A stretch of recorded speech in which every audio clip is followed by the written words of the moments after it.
a igreja Monte Sião, não é isso? Muito bem. Gostaria de orar abençoando a vida do pastor.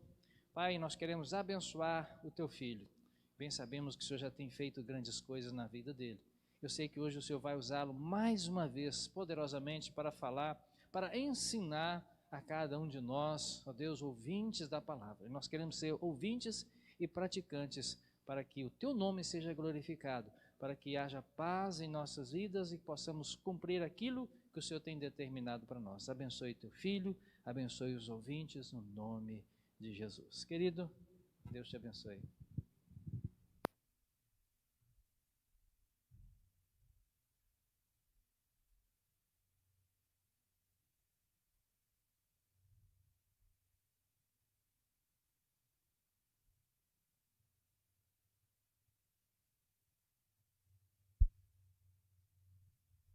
Amém?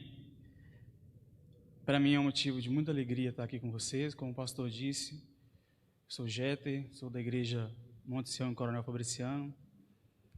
E é com muita alegria que eu venho compartilhar, na verdade com temor e tremor, porque substituir o pastor Jorginho, Marcos Miranda não é fácil não. Tentei até deixar uma barba assim mais ou menos igual, para ver se a pessoa confunde a hora que estiver assistindo. Não, eu vou ficar aí porque eu vou assistir. Só que tem um negócio, eu não sou bonito igual eles, né? Não tem jeito. E também eu queria avisar para você que está em casa que é o seguinte: normalmente a câmera deixa a gente mais gordo, uns 4, 5 quilos. Então, desconsidera aí, por favor. Vai orando aí para o pastor, para Deus abençoar. E em nome de Jesus, nós vamos ser abençoados. Então, eu recebi um desafio para trazer para vocês algumas coisas do livro de Samuel. E nós vamos estar estudando o livro de 1º e 2º Samuel. E eu queria que você estivesse bem atento, porque são o início dos livros históricos, e com certeza a gente já ouviu muita pregação, muita mensagem, mas o desejo do meu coração é trazer ao coração de vocês algumas coisas que Deus compartilhou mais especificamente para esse tempo, para hoje, para você que está aqui, para você que está em casa. Então nós vamos começar a compartilhar a respeito desses dois livros da Bíblia, 1º e 2º Samuel. Então, você que está aí na sua casa, já pode pegar a sua Bíblia, abrir no livro de 1º Samuel, você que está aqui também. Nós vamos começar a discorrer e eu vou fazer algumas divisões de temas e ao decorrer da aula a gente vai se familiarizando. Então, 1º e 2º Samuel, o autor do livro, ele é desconhecido, embora algumas tentativas foram feitas de atribuir a autoria ao próprio profeta, ou então os seus sucessores, Natã e Gade, mas a mensagem e as características dos livros tornam evidente que qualquer associação que é feita nesse sentido, ela é equivocada. Então,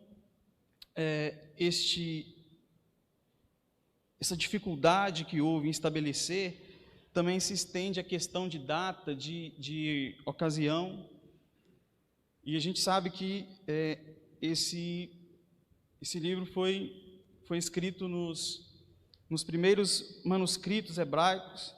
Então, ele era um livro chamado de Samuel, numa referência ou até mesmo numa homenagem ao profeta, como um dos personagens bíblicos. E, curiosamente, a Septuaginta, ela tinha juntado os 4 livros, Então, era um livro dos reinos. O que nós conhecemos como 1º Samuel, o 2º Samuel, era o primeiro livro do reino, o segundo livro do reino. O que nós conhecemos como 1º e 2º Reis era o 3º livro do reino e 4º livro do reino. Mas aí chegaram num consenso e resolveram homenagear o profeta. Então pegaram esses 2 livros, os 2 primeiros, e colocaram como sendo o livro do profeta Samuel. Depois, então, houve uma divisão de assuntos, e aí então veio a surgir o primeiro e o segundo livro do profeta Samuel.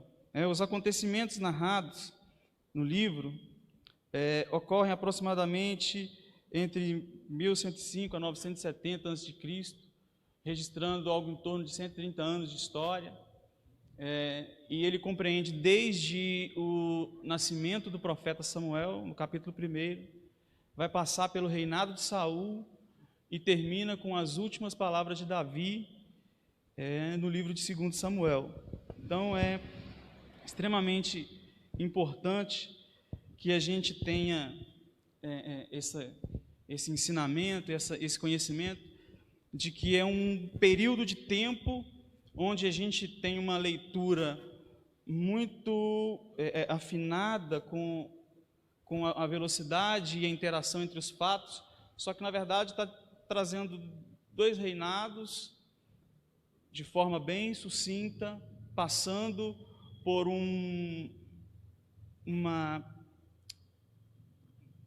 uma existência de um profeta onde ele vai fazer uma transição, porque ele está saindo do período dos juízes, sendo o último juiz, o primeiro profeta, e então vai se estabelecer então agora a monarquia, onde o povo vai sair de um governo teocrático, onde Deus é que governa, para passar para a monarquia através do governo de um rei. E essa história e essa transição é que eu quero mostrar para vocês essa noite. Então eu queria que a gente está passando por esses dados históricos para manter o formato do trabalho, mas eu quero focar muito nesse período de transição para que a gente aprenda o que está acontecendo como pano de fundo dessa história. Então, pano de fundo da maioria dos eventos registrados do livro de Samuel é a região central do território de Israel, uma região que se estendia da região montanhosa de Efraim ao norte e até a região montanhosa de Judá ao sul. Você pode acompanhar aqui no mapa. Você que está em casa, você consegue identificar bem onde compreendia isso, e as principais cidades que vão ser citadas nesses dois livros era a residência do sacerdote Eli, que ficava em Siló, onde ficava o tabernáculo, Ramá, a cidade onde Samuel nasceu, Gibeá, onde abrigava o quartel-general do rei Saul, Belém, a cidade natal de Davi, Hebrom, que era a capital de Davi quando ele começou a governar em Judá, e Jerusalém, a cidade conquistada por Davi, que se tornou definitivamente a sua capital política e religiosa. Então, esses escritos, durante o período do reino dividido, ou durante o período do cativeiro babilônico, trouxe esse compêndio de fatos e acontecimentos que vai trazer para a nossa vida um aprendizado que, para você que está aqui, para você que está em casa, não é pretensão minha, mas eu tenho certeza que isso vai mudar a sua concepção até mesmo de evangelho em si, nessa prática que a gente vive, porque esse período de transição ele foi muito significativo. Então, para a gente terminar esse apanhado geral do livro, o esboço do livro de 1 Samuel, começa falando de Samuel, profeta e juiz sobre Israel, que vai do capítulo 1 até o capítulo 7, depois Israel pede um rei no capítulo 8, Saul se torna rei no capítulo 9, depois tem os primeiros anos do reinado de Saul, que vai do capítulo 11 ao capítulo 15, depois o relacionamento de Davi e Saul, que vai do capítulo 16 a 30, depois a morte de Saul e dos seus filhos do capítulo 31. Já o livro de 2 Samuel começa com Davi governando sobre Judá, depois Davi governa Judá e Israel até o capítulo 24, e aí então vai se destrinchar nos primeiros anos, depois Davi e Batseba, depois os problemas, as dificuldades que ele enfrentou no seu relacionamento com os filhos, com os valentes, e vai terminar falando dos últimos anos de Davi. Esse é um apanhado assim mais geral. e isso precisa ficar bem característico para a gente, para que a gente possa estabelecer agora a nossa diretriz no que diz respeito a falar propriamente dito do livro e daquilo que eu vim dizer para vocês, que é sobre esse período de transição. Então, 1º e 2º Samuel vai ter 3 personagens principais. Samuel, o profeta, seu nome significa ouvido por Deus. Saul, que vai ser o primeiro rei, o significado do seu nome, desejado, solicitado. E Davi, que vai reinar depois de Saul, e o seu nome é amado, querido. Então, começando com uma história de Samuel, no capítulo 1, você pode abrir a sua Bíblia, você que está em casa, você que está aqui, e eu queria que você já fosse ficando com a sua Bíblia aberta, para que a gente pudesse ir descrevendo, descrevendo essa parte. Se você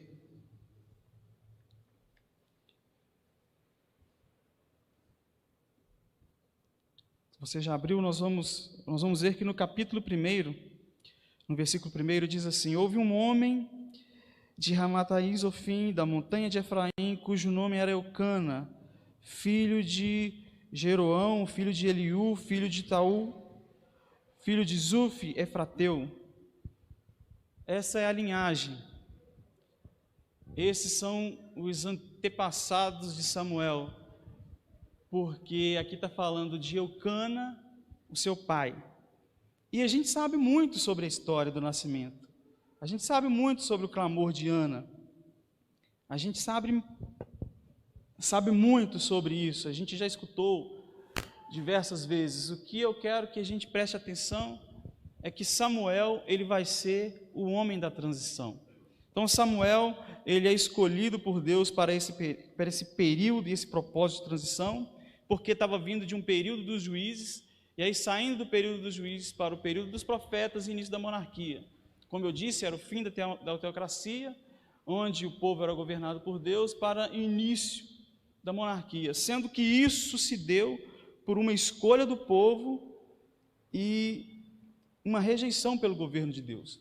Só que eu queria que você entendesse que esses homens de transição, eles marcam muito a sua época, eles marcam muito as gerações. E eu queria traçar com você Samuel como o homem da transição, mas eu queria trazer um exemplo anterior a ele e um exemplo depois dele, para que a gente consiga entender esse propósito de Deus ao fazer essas transições. Então, Samuel, ele vai vir fruto de um clamor, fruto de uma oração. No capítulo 1, você vai acompanhar a sua mãe orando, uma mulher que durante aproximadamente 20 a 25 anos foi ao templo fazendo uma mesma oração: Senhor, me dá um filho. Senhor, me dá um filho. O dia que ela mudou a oração, Deus respondeu. O dia que ela mudou a oração, ela disse: Deus, se o Senhor me der um filho, eu dou ele de volta para o Senhor. Diz: opa, agora mudou. Eu gosto da estudo, de vez em quando eu começo a soltar algumas coisas assim, porque eu não tenho jeito de profeta, não tenho cara de profeta, mas estou aqui como tal. E normalmente a gente é assim. O apóstolo Paulo fala que a gente tem que cuidar para a gente não ficar com vã repetição. E eu não sei vocês, mas se vocês repararem a sua oração, normalmente a oração do crente moderno e brasileiro, ela é efetiva em no máximo 2 minutos, 2 minutos e meio, porque depois desse tempo ele começa a repetir tudo que ele falou.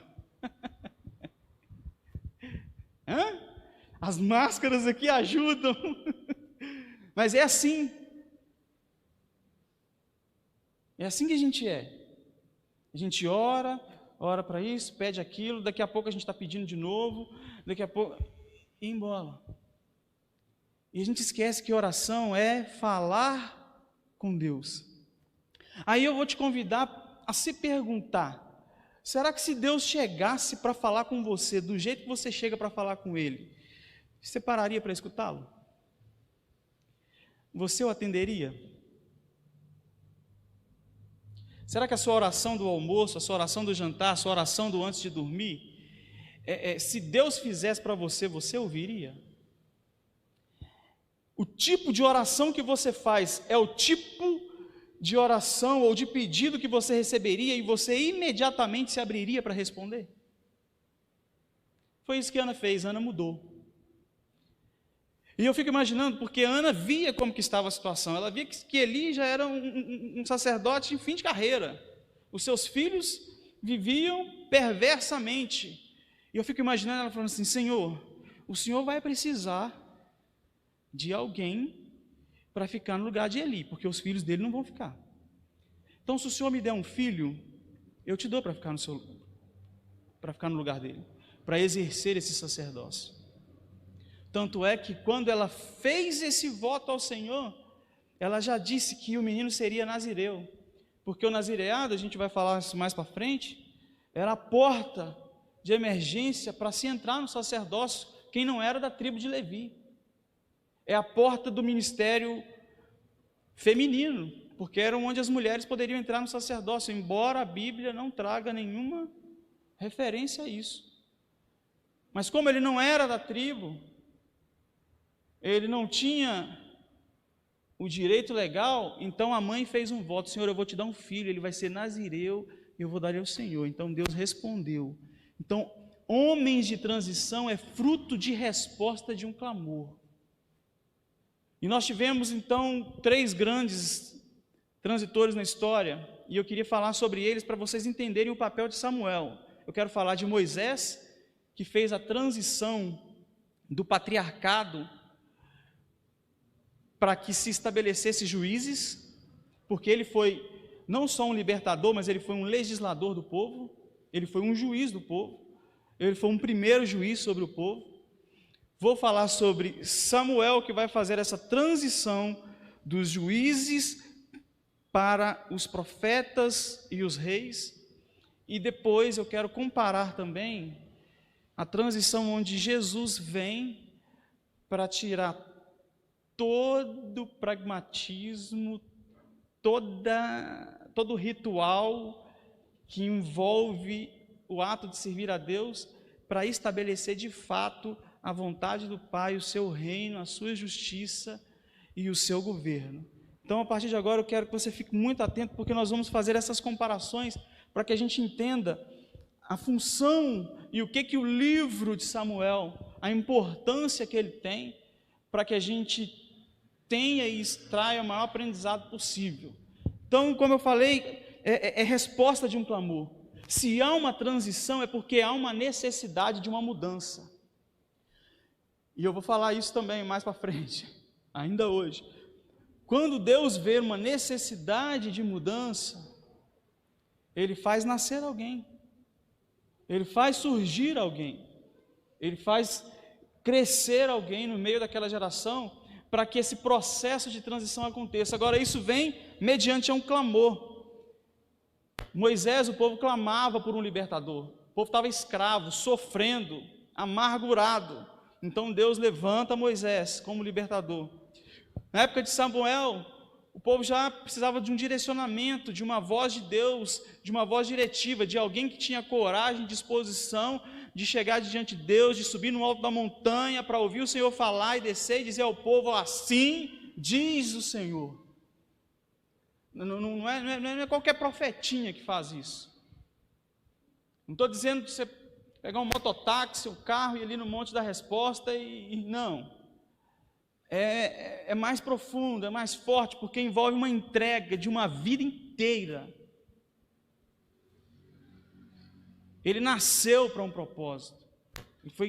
A existência dele foi para isso. E Jesus, quando Jesus veio, havia um clamor para que houvesse um Salvador. Desde Abel, o sangue clamava para que viesse um Salvador. Então, esses homens de transição, eles precisam ser bem estudados para que a gente compreenda a sua importância no contexto bíblico. E uma coisa que é peculiar é que eles nasceram em períodos difíceis. Se você abrir a sua Bíblia no livro de Êxodo, no capítulo 2, a partir do versículo 1, nos versículos que antecedem no capítulo 1, ou os versículos finais do capítulo 1 de Êxodo, Faraó, ele dá ordem para que se mate todos os meninos que nascessem no meio do povo hebreu. E no meio dessa ameaça de morte, um rapazinho decide casar com uma mocinha. Sabendo que, ao ter um filho, ele poderia ter que entregar o filho à própria morte. E ainda assim, com esse risco, ele decide ir e casar. E mais do que isso, casa e tem o tal do filho. Tem gente que não arrisca vir para a igreja nem com chuva. Imagina com ameaça de morte. Todo que nasceu para um período de transição, ele passou por um processo difícil. Samuel, a sua mãe era estéril. O seu pai amava ela mais do que tudo, mas isso não era suficiente, porque ela queria ser mãe. E ela era estéril. E de uma situação improvável, Deus faz surgir, e vem então alguém específico, especial para esse período de transição. Jesus, a forma de concepção de Jesus, uma das coisas mais loucas desse mundo. Como que uma virgem? Como? A ciência está aí tentando explicar um monte de coisa e não consegue, e aí então eles apelam para um monte de situação para ver se empurra, goela abaixo da gente, situações sobre sexualidade, situações sobre comportamentos. Mas vai explicar como que uma virgem vai conceber, como que uma virgem ficou grávida. São coisas improváveis e isso é característico da transição. Outra coisa, o nascimento, Moisés foi cercado de uma situação muito peculiar. Se você parar para observar, José, ele não deixou o sucessor. José, ele foi governador do Egito, ele levou a sua família toda para o Egito, deixou eles morando na melhor terra, deixou morando em Gósen, usufruindo das melhores escolas, do melhor território, do melhor da comida, mas ele não fez um sucessor. Cá para nós, eu imagino, não está na Bíblia, está esse pensamento que a gente costuma ter. Eu fico às vezes imaginando que José, de repente, ele ficou pensando assim, não, para chegar onde eu cheguei como governador, tem que ser vendido para os irmãos, tem que ser feito escravo, tem que sofrer perseguição da mulher de Potifar, tem que ser preso, acusado injustamente, tem que ficar na prisão 12 anos, depois que ficar na prisão 12 anos, ainda tem que saber interpretar sonho para chegar onde eu cheguei. Porque normalmente quem não deixa sucessor é porque acha que não existe ninguém capaz de passar o que ele passou para chegar onde ele chegou. Hoje um dos maiores problemas que nós encontramos nessa questão de sucessão, e eu não falo nem só uma questão ministerial de igreja, mas questão familiar e empresarial, é porque às vezes o pai ou o pastor acha que se a pessoa não passou pelo mesmo que ele passou, ele não é digno de estar na posição que ele está. E José não levantou um sucessor, tanto que chegou um faraó que não conhecia nada de José, fez a família dele toda escrava. Mas Deus é demais. Deus, para mostrar que isso não existe, o sucessor de José, Moisés, Deus coloca ele lá no palácio, em qual situação? Bebê.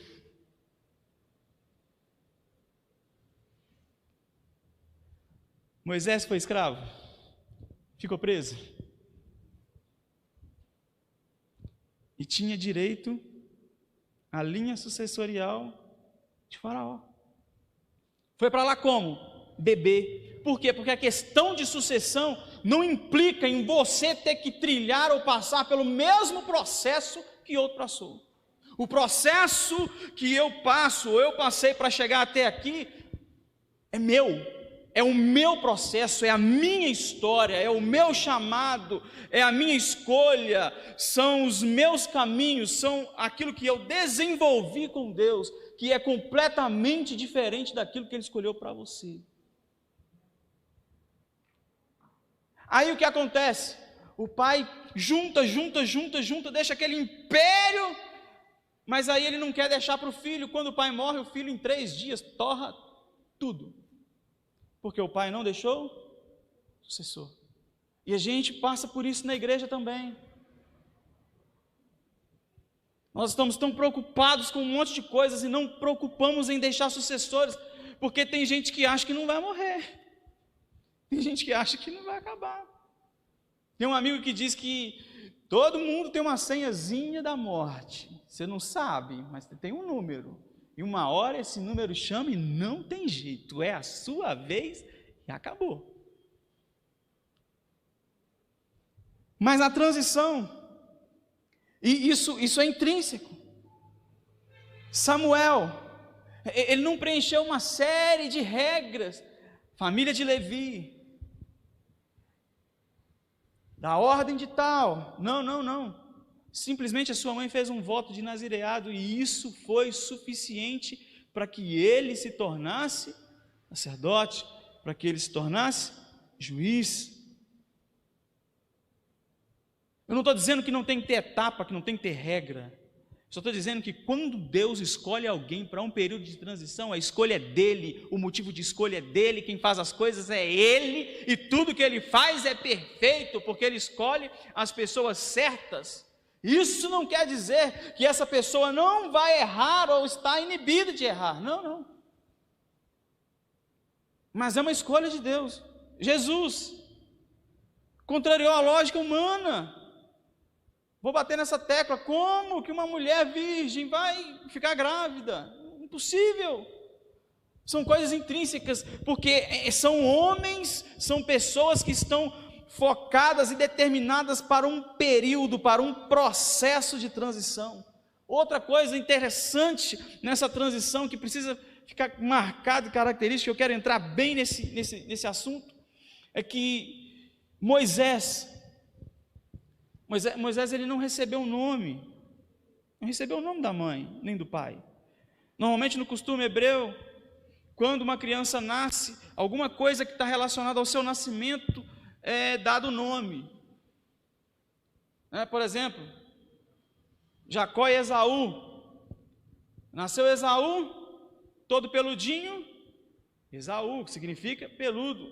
Jacó estava agarrado ao calcanhar, Jacó, aquele que agarra, calcanhar. Mas não é nos nossos dias que a mãe olha e fala assim, não, esse aí vai se chamar Arnold Schwarzenegger. Não, tem que ter uma história. Tem que ter uma história. Então, Moisés nasceu. Qual o nome que o pai e a mãe de Moisés deu para ele? Você que está em casa aí, folgadinho no sofá, comendo pipoca, qual foi o nome? Nenhum. Moisés, quem deu o nome foi a filha de Faraó. Ele ficou 3 meses com a sua mãe, com seu pai, sem ter um nome. A única coisa que a mãe olhava para ele e falava, menino lindo, formoso. É o que está escrito aí na sua Bíblia. Êxodo capítulo 2. Ele vai ter nome depois. Samuel, a sua mãe lhe deu um nome e orou em gratidão ao Senhor. Jesus já havia sido escolhido o seu nome desde a eternidade, maravilhoso, conselheiro, Deus forte, príncipe da paz, Emanuel, Deus conosco. Mas o que eu quero trazer para você aqui, bem específico, para você que está aqui, para você que está em casa, é algo que vai nortear a vida de quem está na transição e a vida de todo ser humano. Se você não prestou atenção em nada do que eu falei até agora, muito obrigado, mas agora eu queria que você prestasse atenção numa coisa. Estes homens de transição, eles trazem uma característica muito importante. Eles são homens vocacionados para um propósito, nascidos de mulheres escolhidas, em tempos específicos e sobre circunstâncias específicas. E uma coisa que me chama a atenção é a reação das mães ao saberem que estava grávida, ao nascer do filho. E isso, eu queria dividir isso com vocês, porque nós passamos por um problema hoje, eu vou dizer a nível mundial, que está relacionado com as nossas emoções. Nós temos vivido num tempo, principalmente agora, com essa pandemia, onde tem gente isolada, tem gente que não está isolada. A vida emocional das pessoas, ela foi mexida, remexida. Tem gente que estava mais preparado do que outro. O fato é que essas emoções que a gente sente, esse lado emocional que cada um de nós temos, ele não é algo intrínseco. As emoções do ser humano, elas são construídas, elas são adquiridas. E isso é muito importante porque a primeira emoção, ou a primeira carga emocional ou sentimental que qualquer ser humano tem, ele vem do sentimento da sua mãe quando ela descobre que está grávida. Vou repetir para você. A primeira carga, a primeira emoção que qualquer ser humano tem é a partir do sentimento gerado pela sua mãe quando ela descobriu que estava grávida de você. E isso é muito sério, porque 99,9% das pessoas não sabem qual foi a reação que a sua mãe teve ao descobrir que estava grávida de você. Vocês que estão em casa não vão ver, mas aqui eu vou perguntar: tem alguém aqui que sabe? Você sabe o que sua mãe sentiu quando ela descobriu que estava grávida de você? Você não sabe. Só que o sentimento que ela teve gerou e registrou em você a primeira emoção, o primeiro sentimento. A Bíblia diz em Levítico 17:11 que a vida da alma está no sangue. E esse impacto dessa notícia, se ela recebeu com alegria, se ela recebeu com satisfação, isso vai ser automaticamente transmitido, assim como também qualquer rejeição, qualquer objeção à sua existência, você também recebeu essa carga. E às vezes essa carga ela vem pesada demais. E aí vem traumas intrauterinos, emoções, sentimentos impressos em você no período da sua gestação. Coisas que hoje acontecem com você que você não sabe por onde veio, de onde começou. Mas tem uma raiz. E eu pergunto para você, qual foi o sentimento que sua mãe teve ao descobrir que estava grávida de você? Você, mãe, que me ouve, que está aqui, qual foi o sentimento que você teve quando você descobriu que estava grávida do seu filho? Se não foi algo agradável, ei, hoje tem tempo. Sabe por quê? Porque as palavras que você libera, Satanás usa como decreto para agir, para influenciar. Vou contar uma experiência, é estudo, mas vou contar uma experiência. Desculpa, vou contar uma historinha. Fui ajudar uma família, e o rapaz tinha 32 anos, ele não arrumava emprego. E isso estava muito fresco na minha memória, porque eu tinha passado por um estudo muito aprofundado sobre isso, e eu resolvi perguntar o que estava acontecendo, por que estava aquele rebuliço dentro da casa. E a mãe reclamava, porque o filho com 32 anos estava em casa e ele não conseguia arrumar emprego, ele não fazia nada, ele só dava despesa, ainda trazia problema. E se não bastasse, tinha arrumado filhos ainda. E aí um dia eu resolvi perguntar para ela, qual que foi a impressão, o primeiro sentimento que você teve quando você descobriu que estava grávida dele?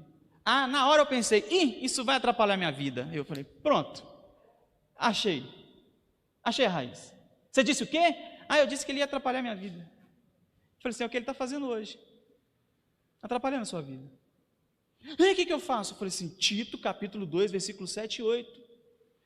Ele diz assim para a gente a gente tem que manter a nossa linguagem sã e irrepreensível, para que o inimigo não tenha do que nos acusar. E onde é que a gente fala mais besteira? Dentro de casa. O subconsciente está tranquilo, você não está preocupado com tanta coisa, você fala tanta coisa, enquanto você está falando, Satanás está pegando o decreto. E aí ele vai agir em cima daquilo que você falou, porque Provérbios 18 diz que tudo que você fala gera um fruto, e quem vai comer esse fruto? Você. E hoje nós temos uma gama de pessoas emocionalmente frustradas, abaladas, desprezadas, abandonadas, se sentindo a pior pessoa do mundo. Por quê? Porque foi impresso na sua gestação ideias de abandono, ideias de desprezo, ideias de aborto.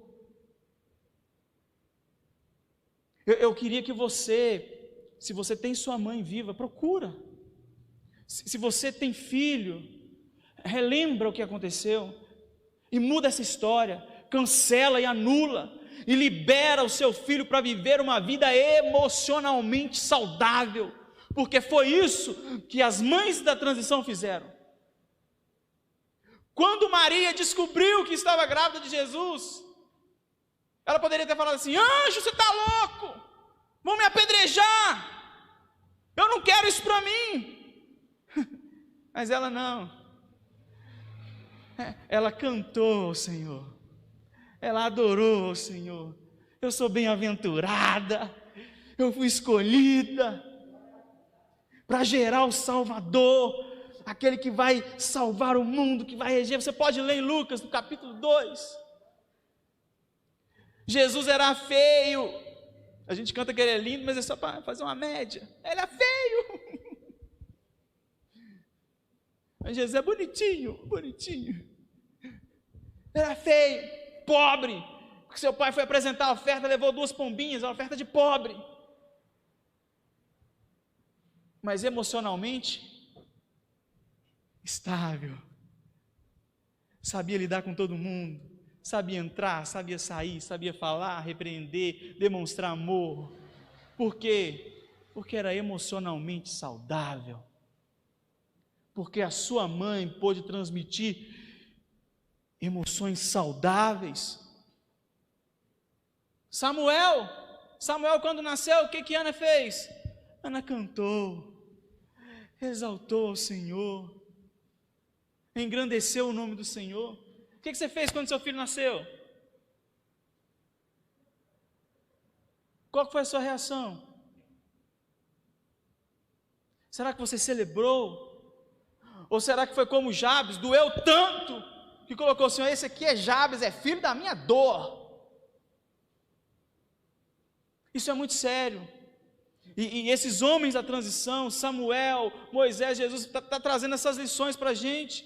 Moisés, quando nasceu, sua mãe arrumou um jeito, uma estratégia, para que ele não morresse, e o amou. Foram 3 meses ali de muito amor, sem se importar, nem nome dar para ele, mas ele era amado, ele era lindo, ele era formoso. Eu não sei o que você pensa, mas esse primeiro sentimento é o que fica na criança, vai ser fundamental para a autoestima da criança, é a base que vai dar estrutura. A autoestima é a impressão que você tem de você mesmo, e eu conheço gente que não consegue se olhar no espelho por mais de 10 segundos, porque tem baixa autoestima, porque tem a vida emocional um fracasso, e não sabe de onde vem, vai psicólogo, vai psiquiatra, toma remédio para dormir, remédio para acordar, remédio para ansiedade, remédio para andar a pé, remédio para fazer caminhada, remédio para tudo. Mas você é incapaz de correr atrás de saber da sua própria história. E eu trouxe essa palavra, esse parênteses aqui, exatamente para falar isso para vocês. Qual foi o sentimento que sua mãe liberou sobre você? Mãe, você que me escuta, você é responsável pelos sentimentos liberados na vida do seu filho. Se você quer ter um filho emocionalmente saudável, muda isso. Dobra o seu joelho onde você está agora. Ora, cancela, libera a palavra de bênção para o seu filho. E você vai ver o que Deus vai fazer na sua família, na sua casa. Nós precisamos ser seres emocionalmente saudáveis, porque se a gente não é resolvido do lado de dentro, a gente não consegue se resolver do lado de fora. Você vai vir na igreja 200 anos, vai ser a mesma coisa, vai orar pelas mesmas coisas, reclamar das mesmas coisas, mas vamos aprender com essas mães, homens emocionalmente saudáveis, de transição. Mais do que isso, os homens da transição foram estabelecidos para um propósito. Moisés estabeleceu juízes sobre o povo. Samuel fundou a escola de profetas, e é algo assim tremendo, porque a escola de profetas, ao que tudo indica, teria sido o primeiro seminário teológico, o primeiro destrinchando a Bíblia que existiu. e essa escola, ela foi organizada por ele. Elias e Eliseu foram os responsáveis pela consolidação. Mais para frente vocês vão estudar o livro de Obadias. Obadias também era da escola de profetas, e quando precisou proteger os profetas, ele foi lá alimentar eles. Algo que ele escolheu, não era uma escola apenas para ensinar os alunos a respeito das escrituras, a respeito da história, não, mas era para trazer ensinamentos profundos que nós vamos entrar agora, para que a gente entenda o propósito da vida e da história de Samuel. Jesus, no desenvolvimento do seu propósito, como transição, ele estabeleceu discípulos, ou seja, Moisés estabelece juízes, Samuel estabelece uma escola de profetas, Jesus vem e estabelece discípulos. Por quê? Porque homens da transição, eles nascem com um propósito de algo maior. Não é algo intrínseco só para si, não é algo que ele vai fazer só para si mesmo, é um propósito de Deus muito maior até do que a gente possa pensar, pedir ou até imaginar. No desenvolvimento do propósito, ainda nós temos Moisés, ele vai instituir a Páscoa, ele vai instituir as leis, ele vai instituir os modos, os métodos de conduta. Samuel então vai instituir a ceia, o novo nascimento, vai falar do poder do Espírito Santo. Jesus vai vir cheio de graça, vai vir instituir e oficializar a ceia, a doutrina do novo nascimento, derramar o Espírito Santo e estabelecer o seu reino. E aqui está centrado a principal funcionalidade de Samuel nesse período de transição. Samuel, ele vai trazer esses princípios e essas leis. Ele vai começar lá atrás a trazer algumas coisas que eu queria convidar você para abrir a sua Bíblia comigo, no livro de 1 Samuel, capítulo de número 10.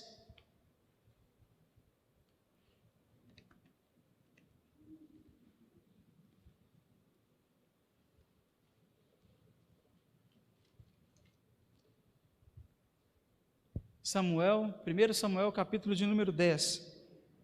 Samuel vai ungir Saul como rei. Estou dando uma saltadinha aqui só para vocês entenderem o que acontecia nessa escola de profetas, o que eles estudavam, e o que é base, o que isso está ligado com a gente hoje em dia. No capítulo 10, Samuel vai ungir Saul como rei, e aí no versículo de número 1 diz assim: então tomou Samuel um vaso de azeite, derramou sobre a cabeça e o beijou e disse: porventura te não tem ungido o Senhor por capitão sobre a sua herdade? Partindo-te hoje de mim, acharás 2 homens junto ao sepulcro de Raquel, no termo de Benjamim, em Zelza, aos quais te dirão: acharam-se as jumentas que foste buscar, e eis que já o teu pai deixou o negócio das jumentas e anda aflito por causa de vós, dizendo: que farei eu por meu filho? E quando dali passares mais adiante, e chegarem ao carvalho de Tabor, ou monte Tabor, ali te encontrarão 3 homens que vão subindo a Deus a Betel, um levando 3 cabritos, o outro 3 bolos de pão, e o outro um odre de vinho. Verso 4, te perguntarão: como estás? e te darão 2 pães que tomarás da sua mão. Então virás ao outeiro de Deus, onde está a guarnição dos filisteus, e há de ser que entrando ali na cidade encontrará um rancho de profetas, a escola de profetas, que descem do alto e trazem diante de si saltérios, tambores e flautas e harpas. E o Espírito do Senhor se apoderará de ti, e profetizarás com eles, e te mudarás em outro homem.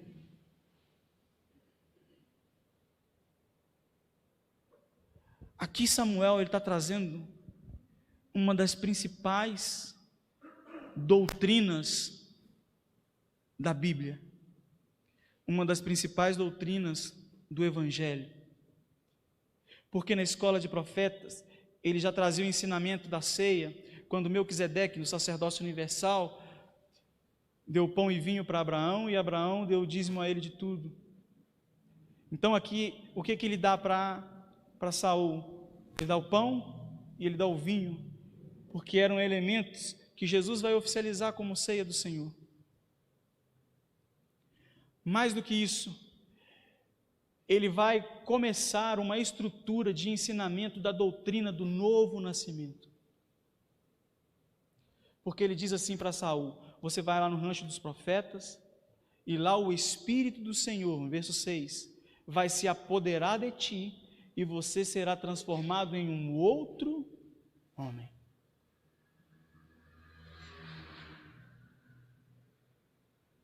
A gente passa lendo a história e a gente perde um pouco esses detalhes. Mas eram temas que eram estudados na escola dos profetas. E isso vai nortear todo o Evangelho. Isso vai nortear toda a obra de Jesus. E nós precisamos compreender, e eu quero gastar um pouquinho de tempo aqui para a gente falar um pouco sobre isso, porque se você abrir a sua Bíblia, lá no livro de João, no capítulo de número 3, livro de João, o capítulo é o de número 3.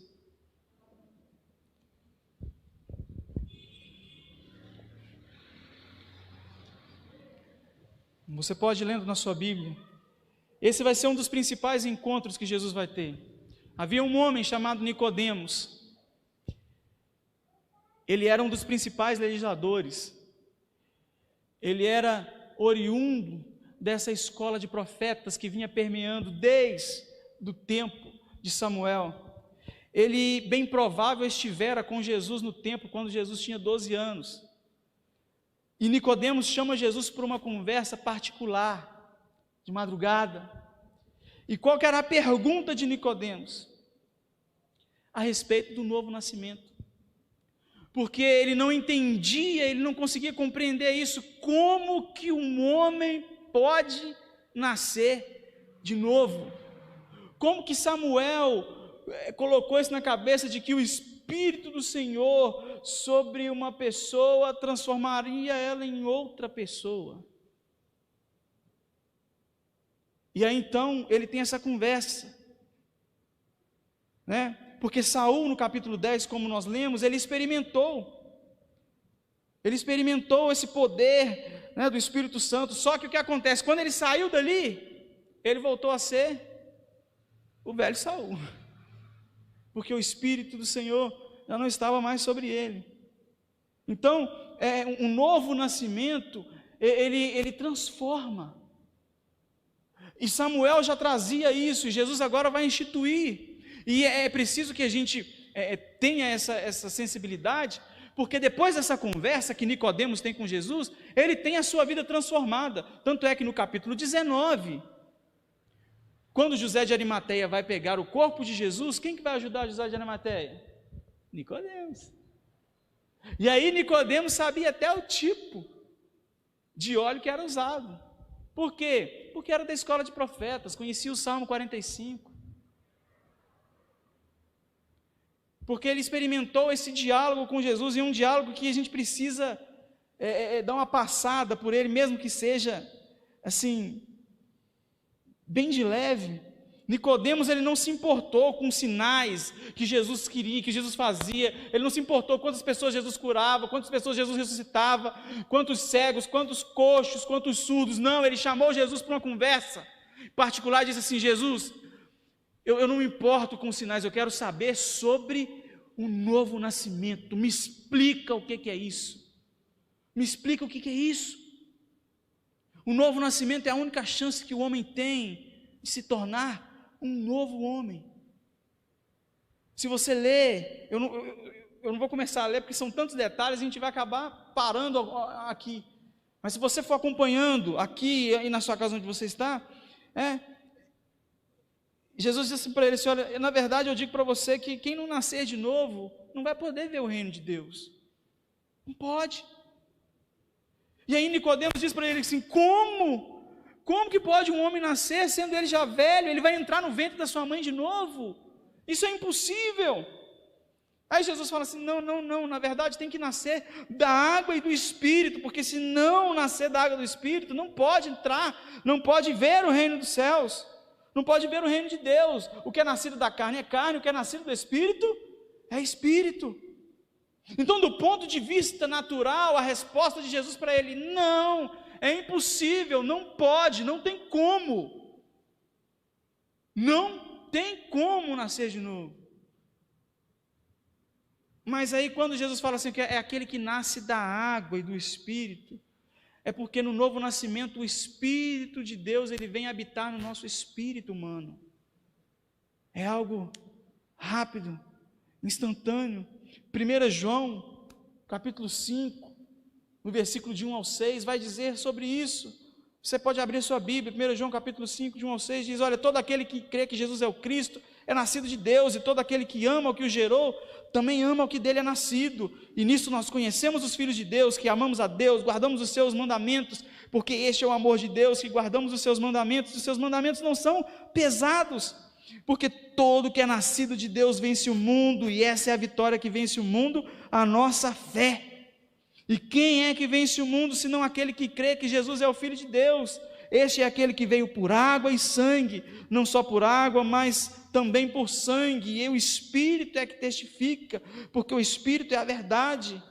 O novo nascimento implica ser gerado com o mesmo Espírito que gerou a Cristo.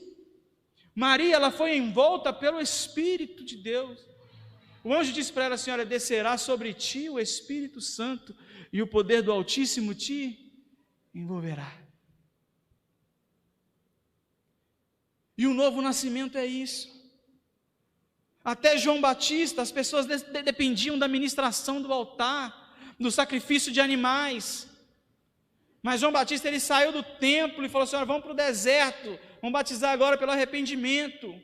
Já pensou se fosse hoje? As pessoas chegavam lá, confessavam os pecados e aí era batizado. Isso é legal, não é? Isso é legal.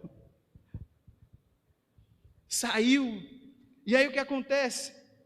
O novo nascimento libertou dessa dependência. Só que é preciso experimentar, é preciso a gente entender que quando nós reconhecemos Jesus como nosso Senhor e Salvador, o Espírito de Deus vem habitar o nosso espírito humano e nos fazer um novo homem, uma nova pessoa. Quem trazia isso como ensinamento? Samuel. Samuel trazia isso. É um pouquinho complicado, eu vou explicar com uma prática, com uma questão assim mais prática. Sansão. Você conhece a história de Sansão? Sansão errou, pecou. Como é que ficou sua regeneração? O que foi a sua restauração? Seu cabelo crescer de novo. Só que depois que o cabelo cresceu, ele teve força, o que ele fez? Vou matar Filisteu e vou morrer, porque senão eu vou errar de novo. O cabelo cresceu, ele fez o que foi chamado para fazer, mas ele não nasceu de novo. Davi pecou. Qual que foi a regeneração de Davi? Não teve. Davi foi se restaurando, com a circunstância da vida, ele foi se aprimorando, amando mais o Senhor, se ajustando. Ele não nasceu de novo. E aí você percebe que todas as vezes que uma pessoa errava e falhava, o que Deus tinha que fazer? Tinha que levantar outra pessoa. Por isso que vocês estudaram o período dos juízes. Vem um, resolve o problema, passa um tempo, aí vai uns 40 anos até levantar outro, erra e acontece alguma coisa, aí de novo. Não é assim? Todas as vezes que Deus precisava intervir, o que acontece? Tinha que nascer alguém, tinha que nascer Moisés, tinha que nascer Samuel, tinha que nascer Jesus.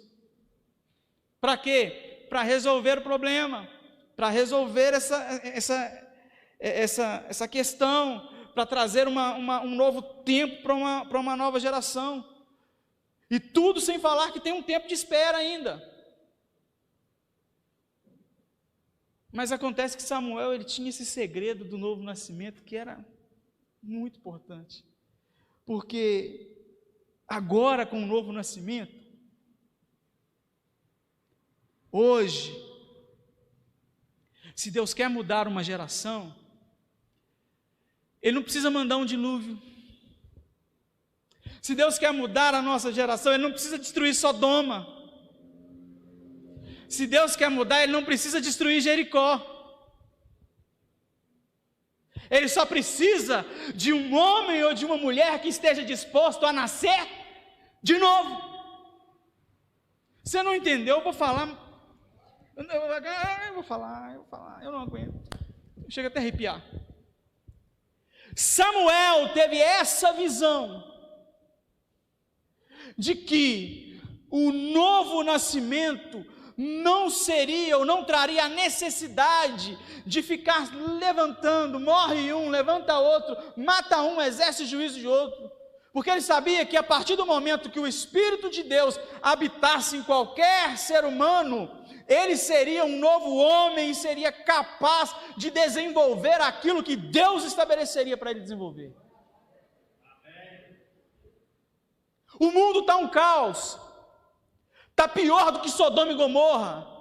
Por que Deus não destrói? Porque aqui tem homens e mulheres que nasceram de novo, e é através da minha e da sua vida que Deus vai impactar gerações. É isso que Samuel estudava, era isso que Samuel estava tentando falar, e é por isso que eu estou parado falando nesse pedaço, porque é isso que a gente precisa entender, essa sua função na história, de trazer esse princípio de estudo, trazer esse princípio de conhecimento.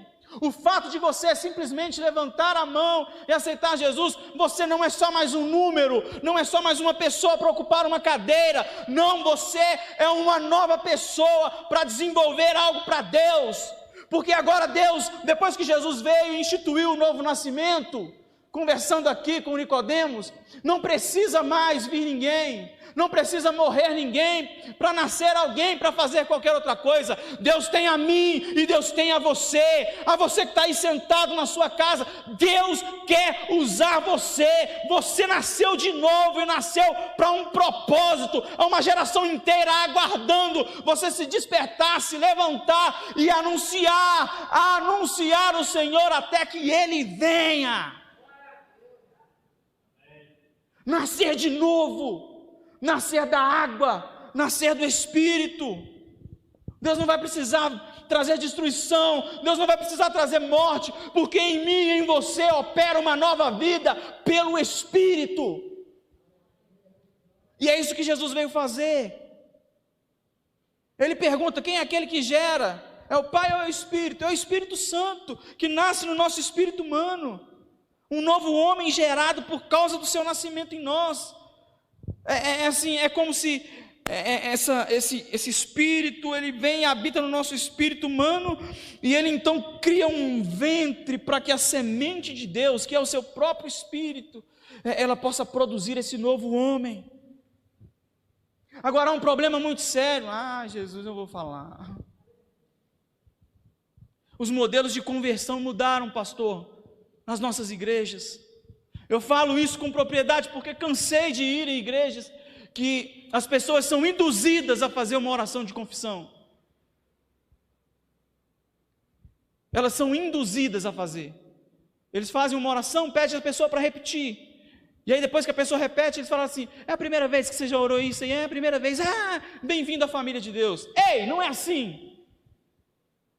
O novo nascimento é você reconhecer Jesus como seu Salvador. Tem sido raro. A maioria das vezes, nos nossos cultos não tem apelos. São raros as vezes que as pessoas vêm se rendendo ao Senhor, chorando no altar, com as mãos erguidas.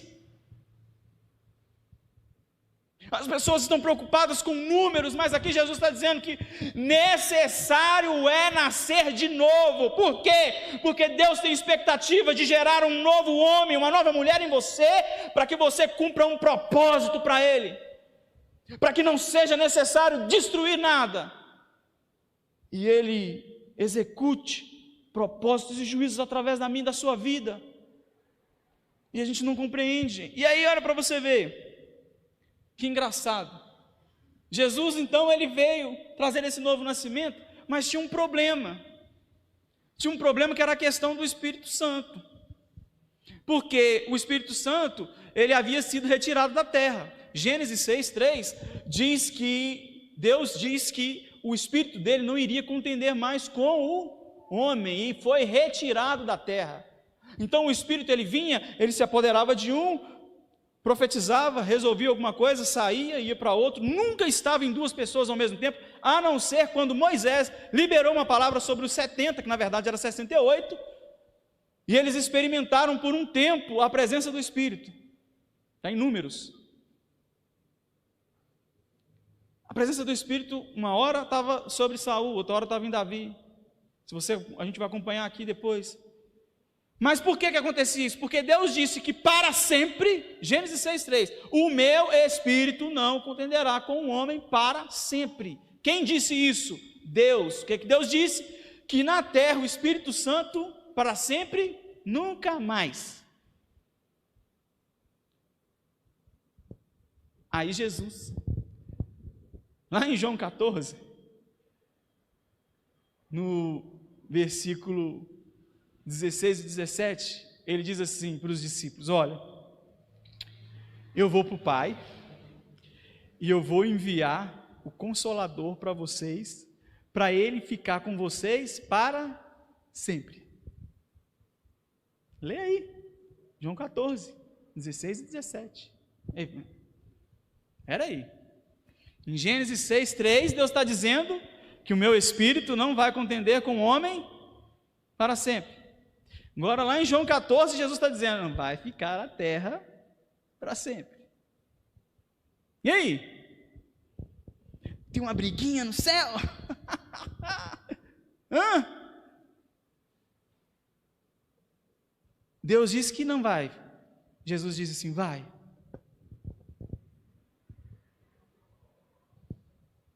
E então Jesus,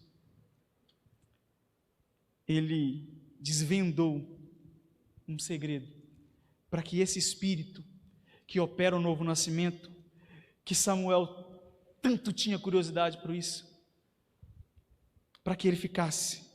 Em João, no capítulo de número 7, o versículo é o de número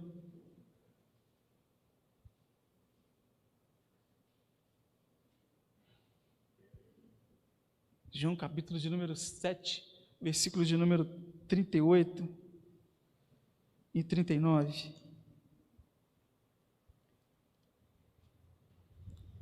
Jesus diz assim, olha, quem crê em mim, como diz as Escrituras, rios de água viva correrão do seu interior.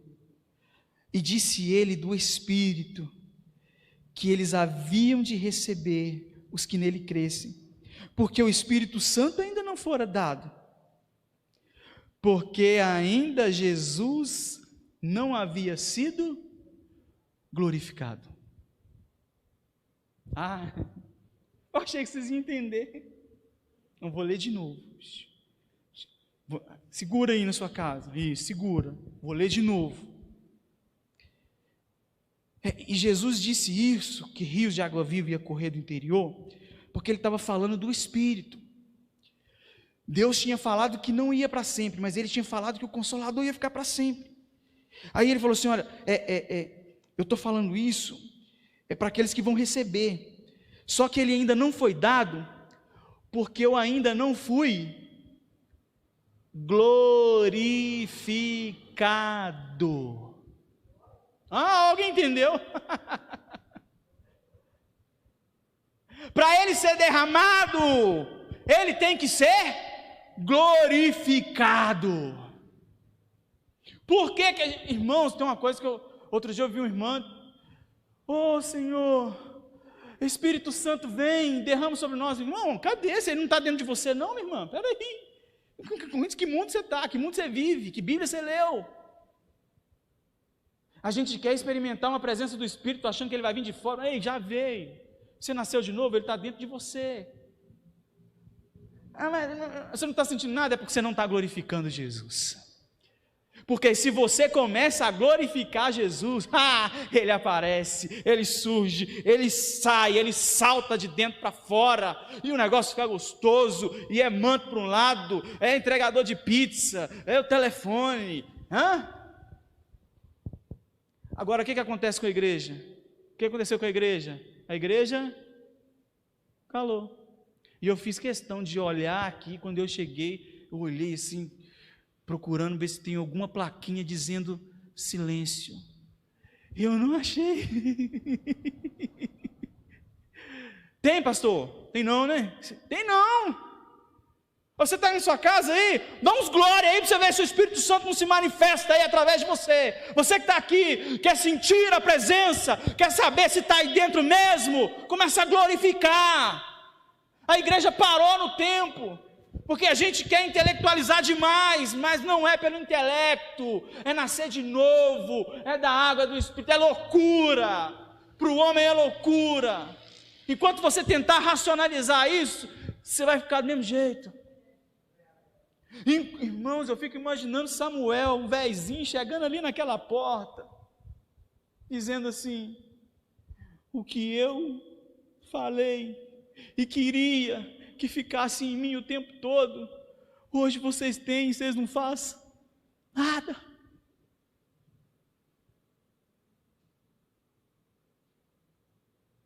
Um pouquinho que o Espírito do Senhor se apoderava sobre Sansão, o que aquele homem fazia? Destruía, colocava medo. O Espírito Consolador foi dado à igreja, para estar com a igreja para sempre.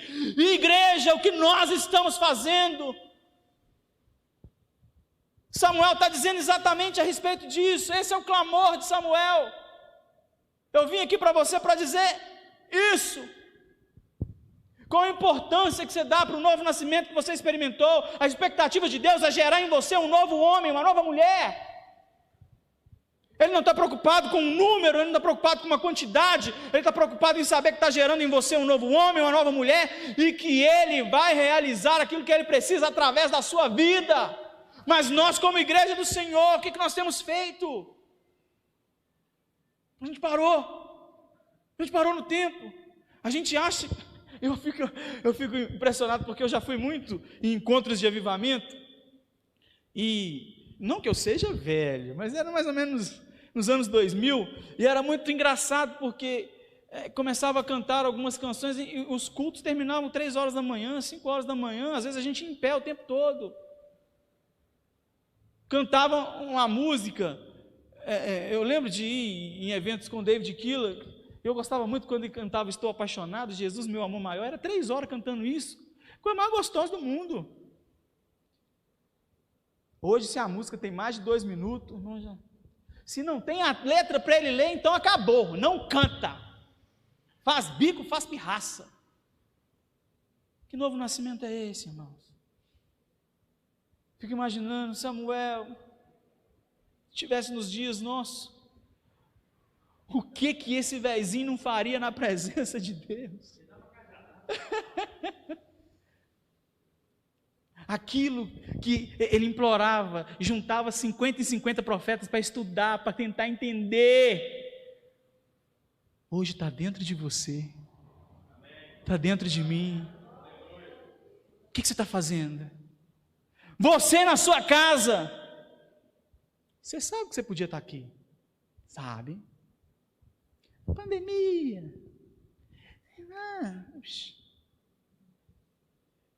Você nasceu de novo para um propósito. E nem sempre está ligado a esse sofá que você está sentado aí. Você sabe que eu estou falando com você? Sabe? Deus te falou hoje à tarde, quando você escutava aquela canção. Você disse no seu interior: eu preciso fazer algo para Deus. E você chorou dizendo: mas eu não consigo. O Espírito Santo está aí onde você está. Ele está indo onde você está, dizendo assim: hoje eu marquei esse encontro com você, porque eu quero fazer de você uma nova pessoa. Ele vai sacudir você, porque é uma enormidade de pessoas precisando escutar o seu testemunho para conhecer Jesus. Eu falo o nome. Descobri, Cássio, por que eu vi. Deus quer usar você.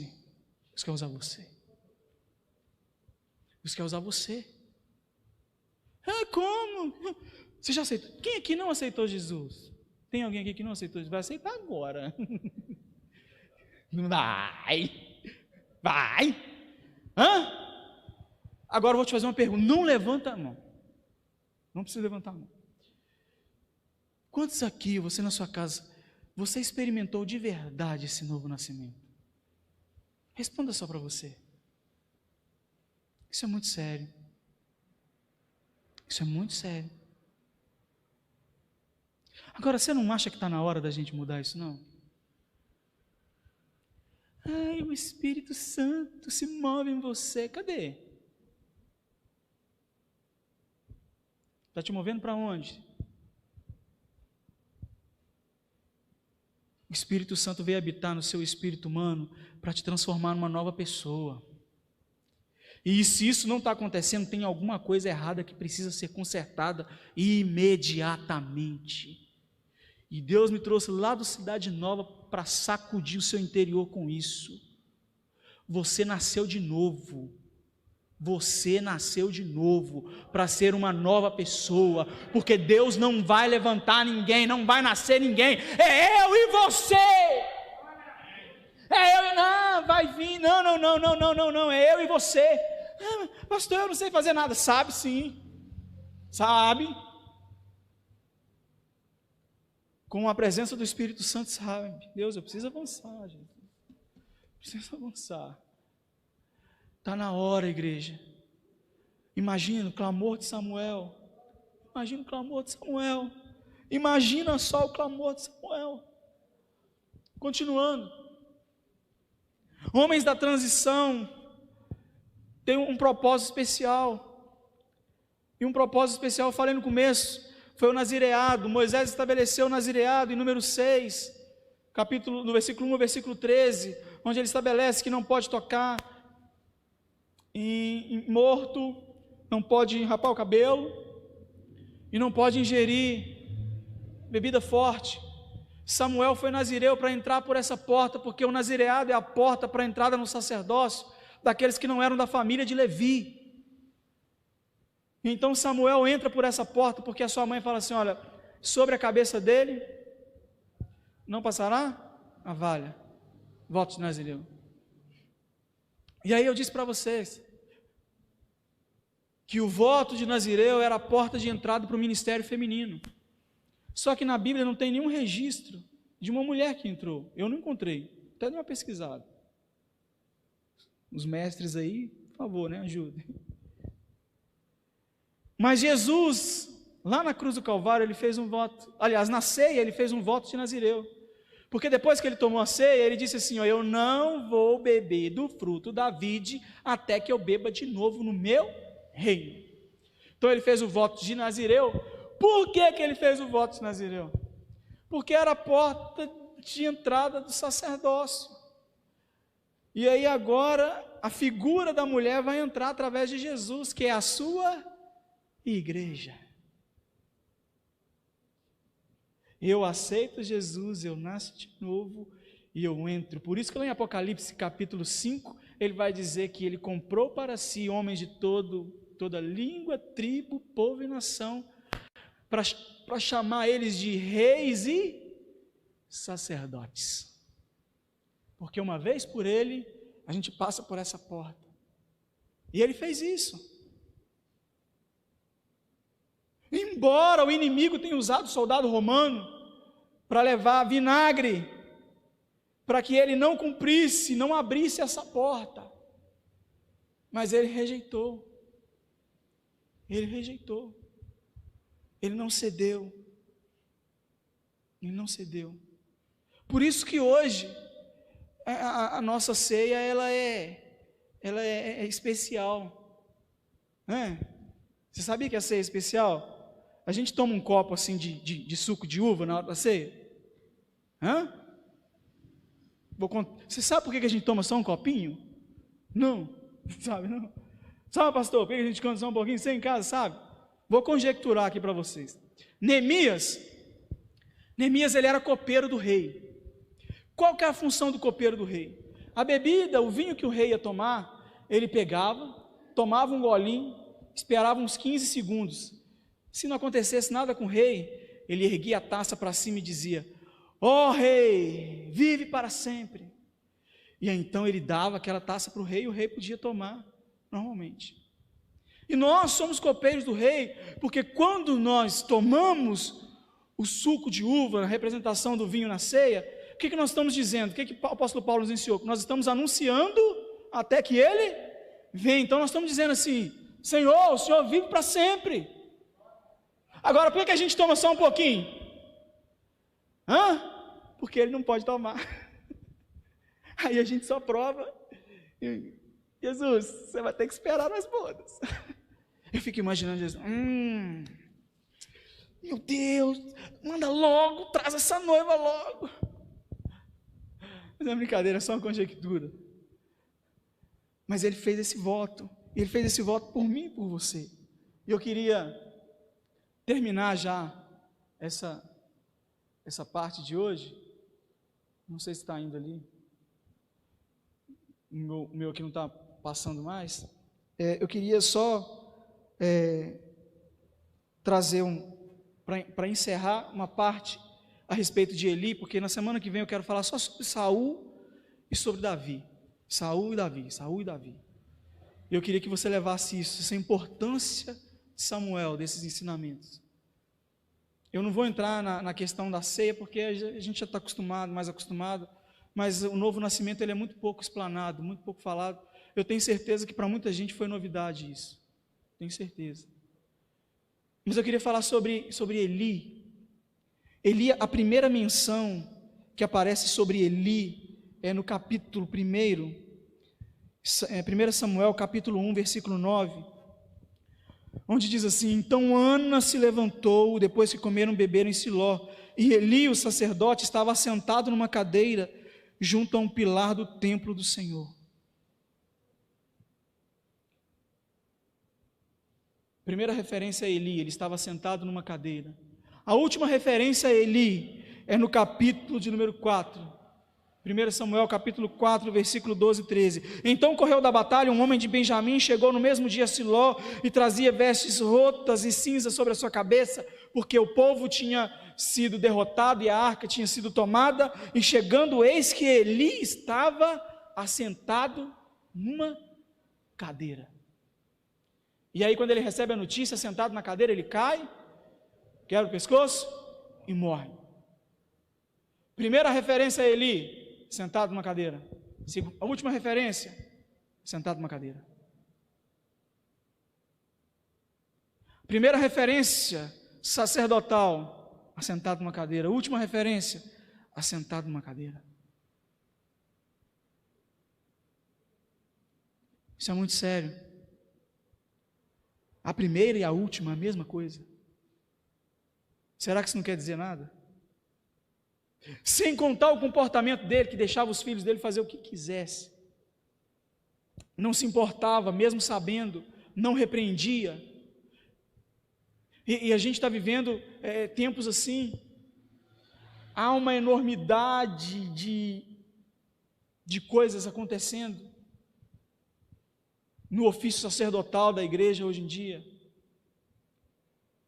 onde não é visto, os líderes não veem o que está acontecendo, fazem vista grossa. Eu falo porque eu sou prova viva disso. Não compete a mim falar meu testemunho, que eu vim aqui dar estudo bíblico.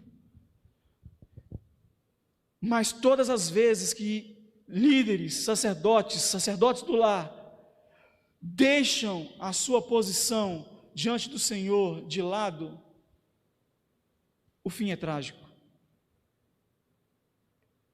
Em nenhum momento do ofício sacerdotal, em nenhuma mobília que Moisés determinou para o tabernáculo, tem uma cadeira. Não tem. Vocês estudaram aqui tabernáculo? Tem cadeira? E por que ele está sentado numa cadeira?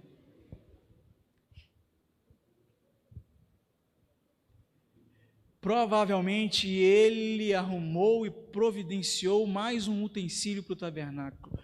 Me desculpem, líderes, eu tinha mais um pedaço, mas eu quero parar aqui por causa do horário. Vou falar só sobre isso. A gente está trazendo moda demais para aquilo que já é estabelecido por Deus. E isso tem sido determinante para a ruína. E isso é muito sério. E isso é muito sério, porque isso derruba, isso mata ministério, mata família, mata homens de Deus. E a gente não percebe. Minha prioridade é a família. Não, a prioridade é Deus. Se você está trocando a sua família por Deus, você está errado. Amar a Deus sobre todas as coisas, com toda a nossa força, com todo o nosso entendimento e de toda a nossa alma. Meu primeiro ministério é minha família, ok, ministério, mas Deus tem que estar em primeiro lugar. Isso não é um slogan do presidente da república, não. Eu estou falando assuntos sérios, não é política. Se Deus não for prioridade e acima de tudo, não vai. O que acontece? Temos trocado o nosso amor a Deus, amor a Ele primeiro, por amor ao ministério, por amor ao chamado, por amor à família, por amor a bens. E isso está destruindo, porque a destruição, ela não acontece de forma imediata, ela é gradativa. Os filhos de Eli não começaram errando coisas absurdas, não. É das pequenininhas. E o pai vai fazendo o quê? Vista grossa, vai cobrindo, vai deixando. Não deixa ele ir. Depois, mas o que o pai está? Está sentado. Por quê? Me guarda, Senhor, me guarda. Porque todas as vezes que nós deixamos de amar a Deus sobre todas as coisas, nós perdemos a referência de quem nós somos para Ele. Não entendeu? Vou falar de novo. Todas as vezes que nós deixamos de trazer Deus como prioridade na nossa vida, nós perdemos o referencial de quem nós somos para Ele. Não é do que Ele é para nós, não, é do que nós somos para Ele. Vou dar um exemplo para ficar mais claro. João era o discípulo amado. Vocês sabem disso? Quem aqui sabe que João era o discípulo amado? Você sabe? Você está em casa, sabe que João era o discípulo amado? Quem que falou que João era o discípulo amado? Quem falou? Quem sabe quem falou, levanta a mão. Quem não sabe, levanta a mão. Quem não quer levantar a mão, levanta a mão.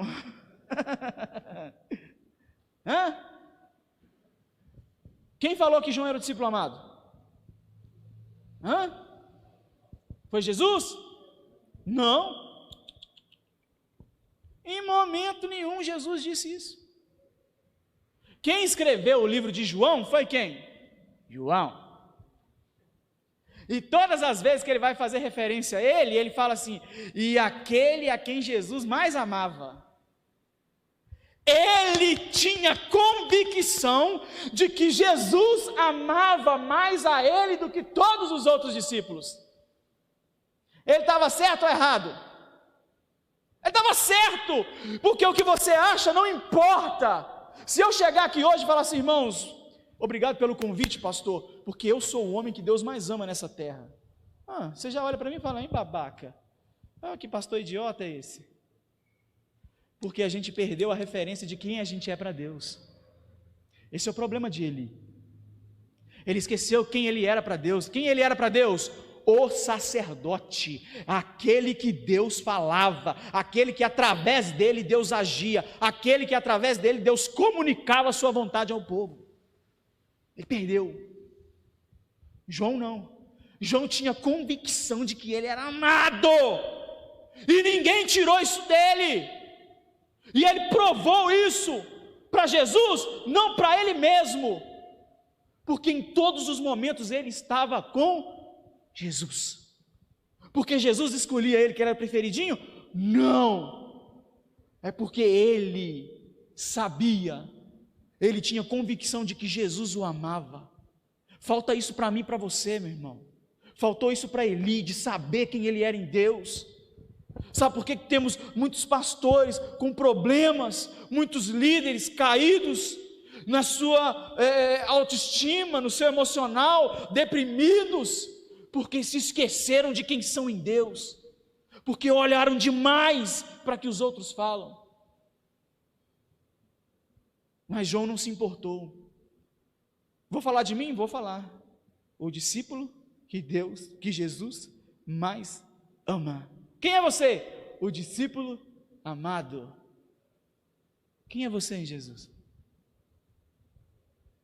Quem? Como você acha que ele te vê? Como você acha que ele te vê? Ele era o homem que Deus falava. Era um homem instituído para Deus agir através dele, para expiar os pecados do povo, para trazer a presença de Deus, para tudo. Qual que foi a sua decisão? Ficar sentado. Quero ficar sentado.